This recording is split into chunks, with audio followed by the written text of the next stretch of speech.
Polisi membeberkan rekaman CCTV aktivitas terakhir selebgram Lula Lava sebelum ditemukan meninggal dunia pada Jumat pekan lalu. Polisi mengungkap sehari sebelum meninggal dalam rekaman CCTV di apartemen di kawasan Jakarta Selatan, Lula masih melakukan aktivitas seperti biasa.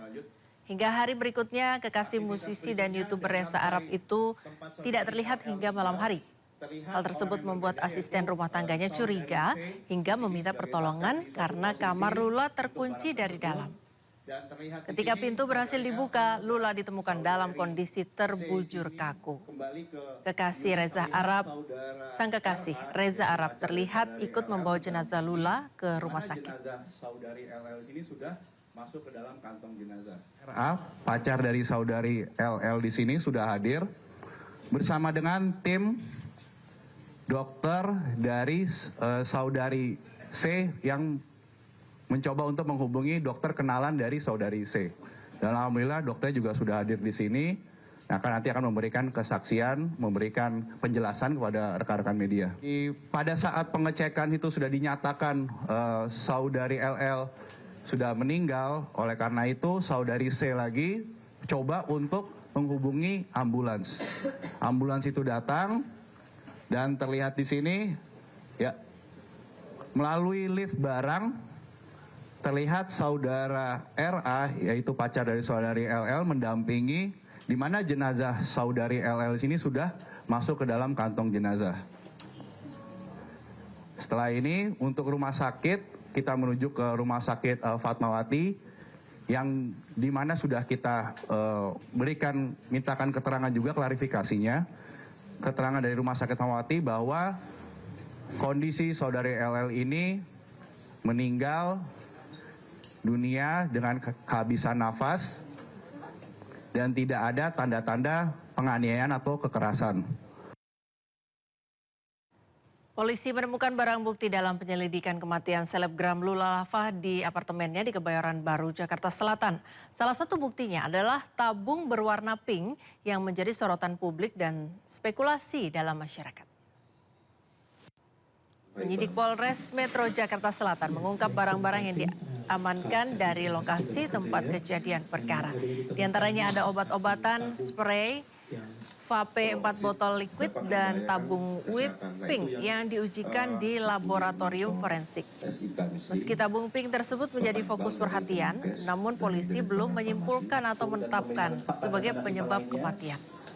Pada saat itu saya tidak berhasil meraba nadi dan tidak melihat pergerakan dinding dadanya. Dari barang bukti selain CCTV kami juga menemukan beberapa bukti menarik yang ada di tempat kejadian perkara. Barang bukti tersebut kita laksanakan uji laboratorium forensik yang alhamdulillah pada kesempatan kali ini juga hadir dari laboratorium forensik Mabes Polri yang kompeten untuk memeriksa barang bukti yang kami ajukan untuk melaksanakan uji lab. Selain uji lab di sini kami juga terima kasih kepada keluarga terdekat dari saudari LL yang mau dilaksanakan pengecekan tes DNA karena di sini kami melihat ada barang-barang yang disentuh, dibawa oleh saudari LL yang kita pastikan bahwa barang-barang itu memang milik dari saudari LL. Jadi kita mendapatkan DNA pembanding dari keluarga terdekat.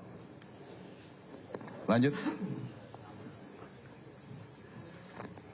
Ya, di sini ada barang-barang bukti yang tadi kita lihat, salah satunya adalah tabung pink. Nah, tabung pink ini akan menjadi banyak polemik di masyarakat. Apa isi kandungan tabung pink itu? Nanti dari pihak laboratorium forensik yang akan menjelaskan lebih lanjut apa isi kandungan dari tabung pink tersebut. Untuk tabung berwarna pink, waktu kami pemeriksaan keadaan kosong. Tapi dari penyidik dengan dikasih dengan merek yang sama dari produksi yang sama, kami periksa tabung gas tersebut untuk sebagai pembanding ada mengandung nitrooxide. N2 ini tabungannya. Ya demikian dari saya. Ya, Kasubdit Narkoba menyebut penggunaan nitrogen oksida atau N2O untuk hiburan termasuk penyalahgunaan obat. Bareskrim Polri melalui Direktorat Tindak Pidana Narkoba terus berkoordinasi dengan Kemenkes dan BPOM untuk menyusun penindakan hukum terhadap produksi, peredaran dan juga penyalahgunaan nitrogen oksida. Pemahaman penggunaan gas N2O dalam tabung whipping sering disalahpahami. Seperti aman karena digunakan di dunia medis, tidak menyebabkan ketergantungan, atau efeknya singkat sehingga tidak berbahaya. Pemahaman tersebut keliru dan berisiko tinggi dikarenakan penggunaan gas NO2 dapat menimbulkan risiko terhadap tubuh seperti hipoksia, kemudian ropati, kemudian frostbite, kemudian defisiensi vitamin B12 dan lain-lain.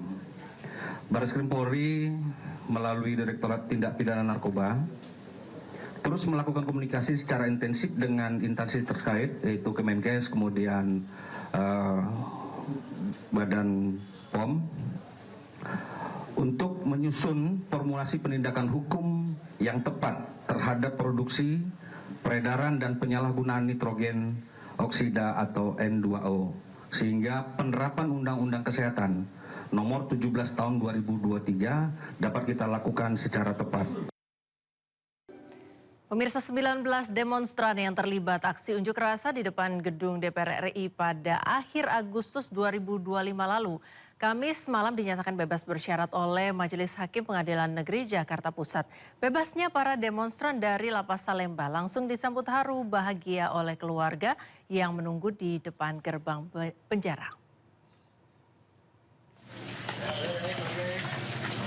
Terima kasih Lapas Salemba. Oke.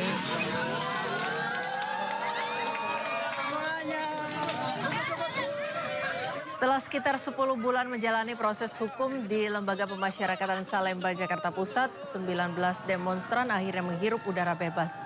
Momen keluar dari lapas disambut pelukan dan tangis haru keluarga. Bahkan sejumlah demonstran melakukan sujud syukur. Sebelumnya para terdakwa didakwa melakukan tindak pidana kekerasan dan atau ancaman kekerasan terhadap aparat saat aksi unjuk rasa di depan gedung DPR RI. Majelis Hakim menjatuhkan vonis pidana penjara 10 bulan dan menyatakan para terdakwa langsung bebas setelah masa penahanan dihitung selama proses persidangan.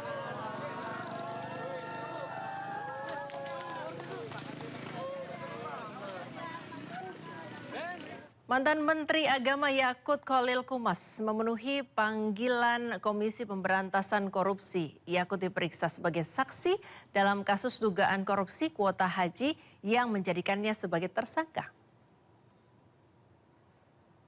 Yakut tiba di Gedung Merah Putih KPK sekitar pukul 1:15 kemarin. Mantan Menteri Agama tersebut diperiksa dalam kapasitasnya sebagai saksi kasus dugaan korupsi kuota haji.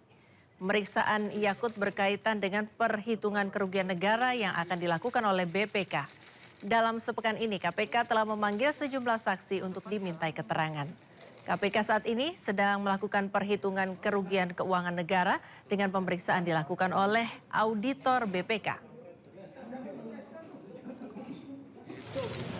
Panggil kembali Sambil jalan ya? Iya, sambil jalan aja. Ya, ayo. Untuk memberikan kesaksian atas saudara Iswah, gitu ya. Itu aja. Terkait kerugian negara ditanya dulu. Ya, sebelum tahu. Ya. Saya mohon izin ya. Saya mohon izin lewat ya, Mas. Mohon izin ya, mohon izin ya. Mohon izin, Mas. Mohon izin lewat, Mas. Kejaksaan Agung menggeledah rumah mantan Menteri Lingkungan Hidup dan Kehutanan Siti Nurbaya Bakar terkait kasus alih fungsi lahan. Namun Kejaksaan Agung belum menjelaskan secara detail hasil penggeledahan tersebut. Kejaksaan Agung menggeledah rumah mantan Menteri Lingkungan Hidup dan Kehutanan Siti Nurbaya Bakar. Penggeledahan terkait penyidikan kasus dugaan korupsi tata kelola kebun dan industri sawit. Siti Nurbaya merupakan Menteri Lingkungan Hidup dan Kehutanan selama 2 periode sejak tahun 2014 sampai dengan 2024. Tidak hanya rumah Siti Nurbaya, Kejaksaan Agung juga menggeledah sejumlah tempat, diantaranya sebuah rumah di Matraman, Jakarta Timur, sebuah tempat di Rawamangun, dan sebuah tempat di kawasan Bogor, Jawa Barat. Penggeledahan ya beberapa waktu lalu itu di beberapa tempat, mungkin salah satunya di rumah yang disebutkan tadi. Ada beberapa yang nanya ke saya apakah itu masalah tata kelola tambang. Itu bukan, itu adalah penyidikan tata kelola kebun dan industri sawit. Kalau penggeledahan itu kita akan mencari barang bukti dan alat bukti. Jadi tidak harus diperiksa. Jadi suatu konteks yang berbeda di situ ya. Kita di sini adalah mencari alat bukti dan barang bukti.